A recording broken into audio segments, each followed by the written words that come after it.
three drag queens to do different characters that she portrayed. Like I was Little Edie.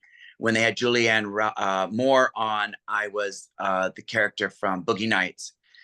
And it had just been on with Alexis Michelle when they were promoting the movie for Absolutely Fabulous. And I was Patsy, she was Edwina. And they were like, mentioned, oh, next week we've got Carol Burnett. And I'm like, I have to be there. And they're like, well, we just had you. And I'm like, no, you don't understand. And I begged them. And they're like, okay, you could come on. So I did Mrs. Higgins. And I walked out and she lost it. Like she couldn't stop laughing. And after the show, she come up and hugged me. And I was just like floating on a cloud. You were like dream come true, right? Dream come true. I got a pat on the back from my number one icon inspiration. So it was just this a really amazing moment. And both my parents watched it and they were both just like, okay, we know what that must mean for you. I remember that. I remember you on Watch What Happens many times. Like, are you like, what are your guilty pleasures? Like, do you watch Housewives? Do you watch Bravo? You don't have to now. You're shaking your head. I mean, I am not a fan of Housewives to be honest, and but I like Game of Thrones is my jam. Like, give me a dragon, honey. Give me a princess to worship, whatever. You know what I mean? Like, I'm kind of that's more my thing. I love the boys. Anything kind of fantasy. That makes sense. I tried. I watched one episode of Game of Thrones and I did it like someone had to force me. I was the pilot and it's just not my type of show. And then I watched it and I was like, no, this didn't change anything. Like this isn't for me. But I understand I am in the gross I'm a, minority. I've probably watched the entire anthology like three or four times. Wow. Do you know, speaking of Watch What Happens Live, do you know Andy? Just, because he's at Cubbyhole and Fire Island. Like I imagine you know Oh him yeah, from the hood.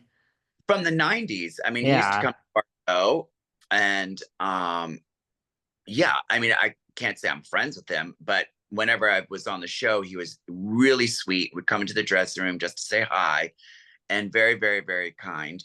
Yeah, but he used to come to Bordeaux all the time. Yeah. Rumor, by the way, before we move on, is that Carol Burnett wants Vicki Lawrence to go onto the second season of Palm Royale. So I mean, like you're Carol Burnett, you probably could make that happen. There's got to be a part for her Sure, there. I'm sure she could. I love that she's on that show and she looks great and she's hilarious. And I'm like, she's 90, 91. I mean, I love that. She's working. Well, speaking of your show, Sherry Vine Variety Show, one of the skits, one of the parodies is regarding Goop and Miss Gwyneth Paltrow. Like, are you a fan of Goop? Are you just like basking in all of its ridiculousness? And by ridiculousness, I mean no shade, because I mean, who doesn't want something that's overpriced by like a gazillion dollars? Talk to me about your relationship with Goop and Gwyneth. Well, look, I mean, there's not many things that I won't parody. And to be fair, I'm not making fun of her. Like, it's not a parody of Gwyneth Paltrow. It's just a parody of exactly what you said. Like, I'm Goop, and for no other reason than I'll make fun of anything.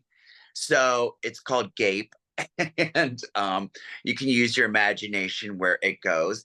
But I'm sure she has a sense of humor. I bet if she saw it, she would laugh because, like I said, I'm not like making fun of her.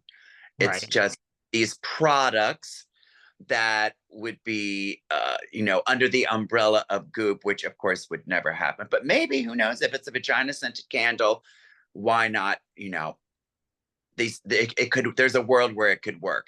So, but it's really, really silly and funny. My friend Tommy Brannigan actually came up with the idea for those.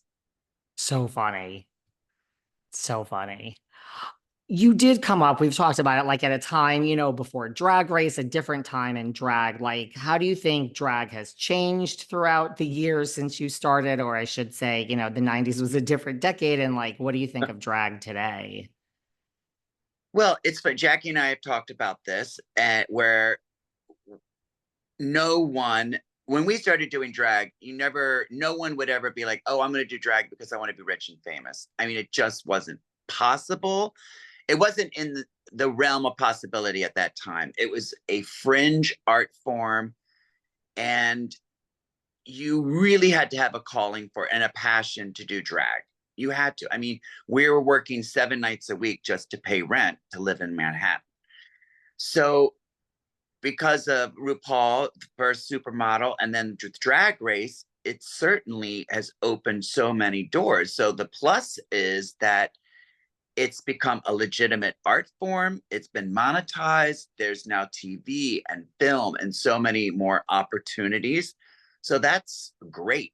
And that does trickle down to us queens who have not been on Drag Race. So I appreciate that.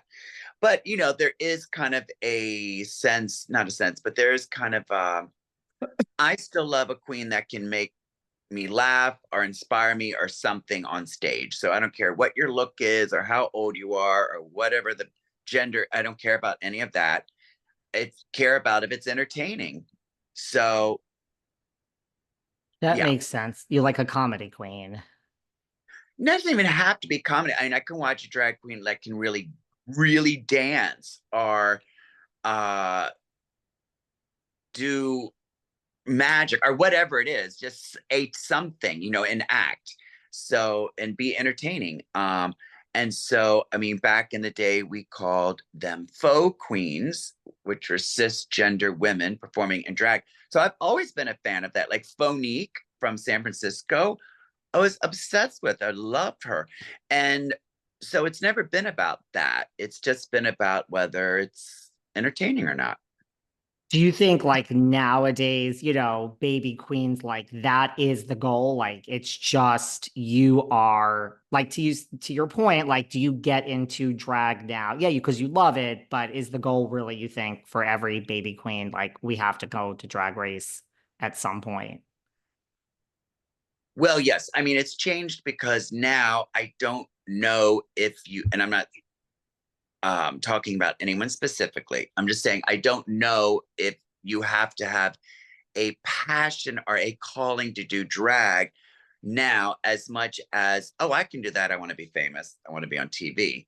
I mean, certainly if I was in my 20s, I would crawl through glass to get on that show. I mean, who wouldn't? But unless they did like a Golden Girls season, it's just, I think it's past the prime for me and Jackie, Coco, Varla, these queens, you know.